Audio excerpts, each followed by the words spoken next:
Parliament ఎన్నికల ప్రచారంలో భాగంగా రేపటి నుంచి సీఎం రేవంత్ రెడ్డి సుడిగాలి పర్యటనలో చేరున్నారు. రేపు మహబూబ్ నగర్ లో పర్యటించనున్న రేవంత్ పాలమూరు ఎంపీ అభ్యర్థి వంశీ చంద్రెడ్డి నామినేషన్ కార్యక్రమానికి హాజరు కానున్నారు. అనంతరం సాయంత్రం మహబూబ్ నగర్ లో జరిగే బహిరంగ సభలో పాల్గొంటారు.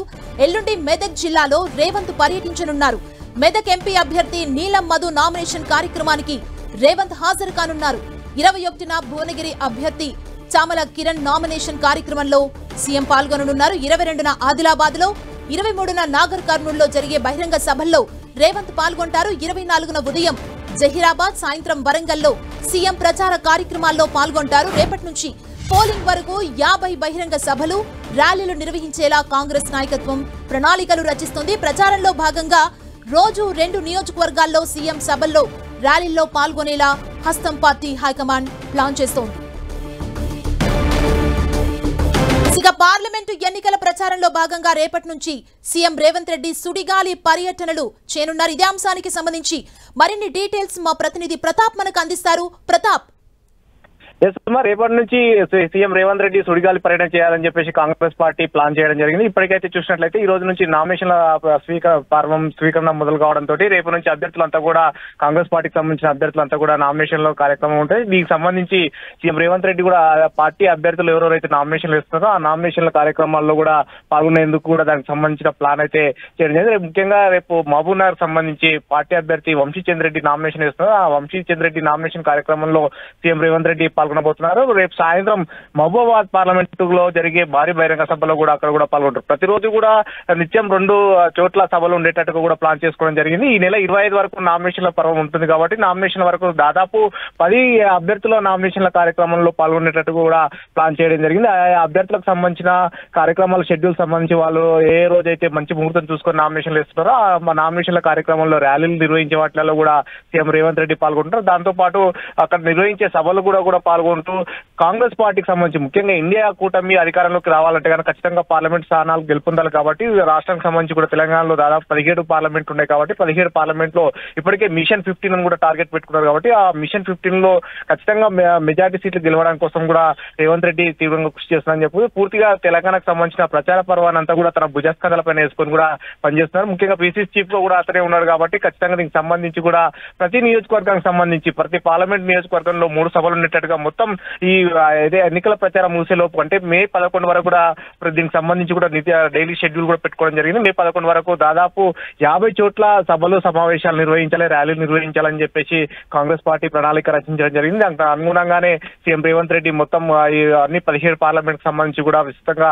పర్యటనలు చేయబోతున్నారు. రేవంత్ రెడ్డితో పాటు కొన్ని చోట్లకు సంబంధించి రాహుల్ గాంధీ, ప్రియాంక గాంధీ కూడా మే మొదటి వారంలో వాళ్ళు కూడా పాల్గొనే అవకాశం ఉంటుంది. అయితే ప్రస్తుతానికైతే ఏప్రిల్ 25 వరకు నామినేషన్ల పర్వం కొనసాగుతుంది కాబట్టి 25 వరకు కూడా మొత్తం 10 చోట్ల నామినేషన్ల కార్యక్రమానికి సంబంధించి కూడా స్వయంగా సీఎం రేవంత్ రెడ్డి పాల్గొనబోతున్నారు. రేపటి నుంచి కూడా షెడ్యూల్ చూసినట్లయితే రేపు ఉదయం మహబూబ్నగర్ లో పాల్గొంటారు. రేపు సాయంత్రం మళ్ళీ మహబూబాబాద్ లో పార్లమెంట్ పరిధిలో జరిగే కార్యక్రమానికి కూడా పాల్గొంటారు. ఆ తర్వాత ఎల్లుండి చూసినట్లయితే మెదక్ నీలం మధు కాంగ్రెస్ పార్టీ అభ్యర్థి నీలం మధు నామినేషన్ కార్యక్రమంలో పాల్గొంటారు. ఆ తర్వాత 21న దీనికి సంబంధించి చూసినట్లయితే 21న భువనగిరి అభ్యర్థి చామల కిరణ్ కుమార్ రెడ్డి నామినేషన్ కార్యక్రమంలో కూడా పాల్గొనబోతున్నారు. అట్లా 22న ఆదిలాబాద్ లో, 23న నాగర్ కర్నూల్ లో కూడా పాల్గొనబోతారు. 24లో చూసినట్లయితే జహీరాబాద్ లో ఉదయం, సాయంత్రానికి వరంగల్లో పాల్గొంటారు. 25న లాస్ట్ ఆఖరి రోజు చేవెళ్లలో ఉండే అవకాశం ఉన్నట్టు కూడా సీఎం వర్గాలు చెప్పాయి. సో మొత్తం మీద 25 వరకు నామినేషన్ల కార్యక్రమంలో దాదాపు మొత్తం 10 అభ్యర్థుల నామినేషన్ల కార్యక్రమంలో పాల్గొనేటట్టుగా కూడా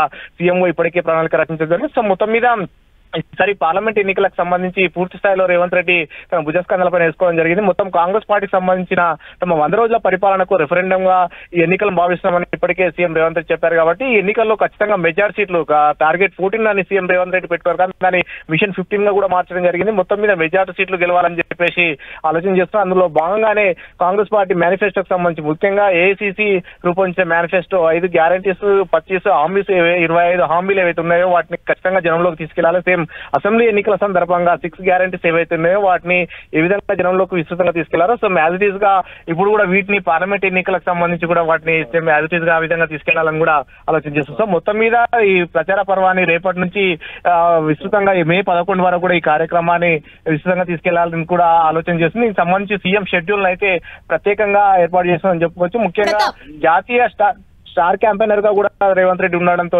మరోవైపు ఇతర రాష్ట్రాలకు సంబంధించిన కూడా షెడ్యూల్ ఉన్న నేపథ్యంలో తెలంగాణకు సంబంధించి మే 11 వరకు సీఎం రేవంత్ రెడ్డి సుడిగాలి పర్యటన ఉండే అవకాశం ఉంది. ప్రతాప్, రేవంత్ రెడ్డి షెడ్యూల్ చూస్తే 50 చోట్ల సభలు, అదేవిధంగా కొన్ని ర్యాలీ కార్యక్రమాల్లో పాల్గొనేలా కాంగ్రెస్ పార్టీ ప్లాన్ చేసిందంటే ఒక వ్యూహంతో, అంటే ఒక స్ట్రాంగ్ వ్యూహంతో ఈ పార్లమెంట్ ఎన్నికల్లో ఎలాగైనా మెజారిటీ స్థానాలు గెలిపించుకునేందుకు ముందుకు వెళ్తుంది ఒక ప్లాన్ తో అనుకోవచ్చా ఇవన్నీ చూస్తే?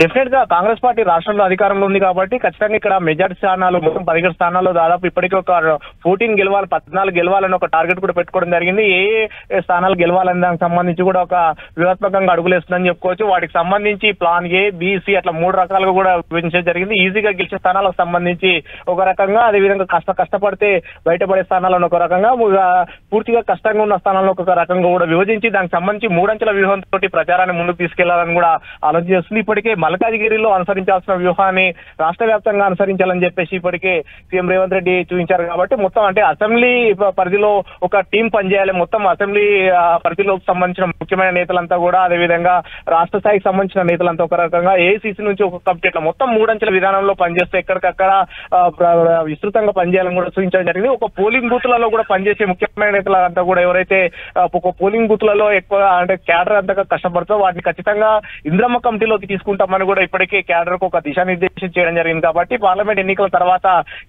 ఇంద్రమ్మ కమిటీలు కూడా తీసుకొస్తాం. సేమ్ అంటే ఏపీలో వాలంటరీ వ్యవస్థ ఏ విధంగా ఉంటుందో సేమ్ ఇక్కడ తెలంగాణలో కూడా అలాంటి విధానాన్ని తీసుకొస్తాం, ఇంద్రమ్మ కమిటీలు తీసుకొస్తాం అని చెప్పారు. సో పార్లమెంట్ అంటే ఈ పార్లమెంట్ ఎన్నికలు ఒక ఏ పోలింగ్ బూత్లలో విస్తృతంగా పనిచేస్తారో వారిని ఖచ్చితంగా ప్రభుత్వ పారితోషికం ఉండే విధంగా ఇంద్రమ్మ కమిటీలోకి తీసుకుంటామని కూడా దిశానిర్దేశం చేయడం జరిగింది. సో మొత్తం మీద ఈసారి ఎన్నికలకు సంబంధించి కూడా చాలా ప్రతిష్టాత్మకంగా తీసుకుందని చెప్పుకోవచ్చు. ఎట్టి పరిస్థితుల్లో మెజార్టీ స్థానాలు గెలుపొందే విధంగా కూడా వ్యూహరచన చేసిందని చెప్పొచ్చు. సుమా, థ్యాంక్ యూ ప్రతాప్.